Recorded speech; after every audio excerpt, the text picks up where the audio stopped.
watoto ndo hao wamefungua shule wameenda. Mi natamani tuseme kitu ili kuna mabadiliko katika maisha yao ya shule, mambo yasiendelee vile vile kama kawaida.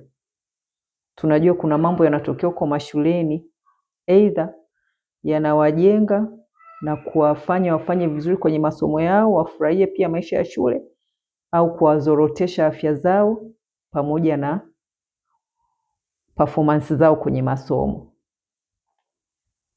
Naomba wadau wa elimu waje hapa watuambie, hizi adhabu za viboko zinazoendelea kwa mashuleni zinatolewa kwa waraka upi? Waje watuambie kama kuna waraka tofauti, tupate uelewa, wadau tupate uelewa, au ni ule waraka wa elimu namba 24 wa mwaka 2002 kuhusu adhabu ya viboko.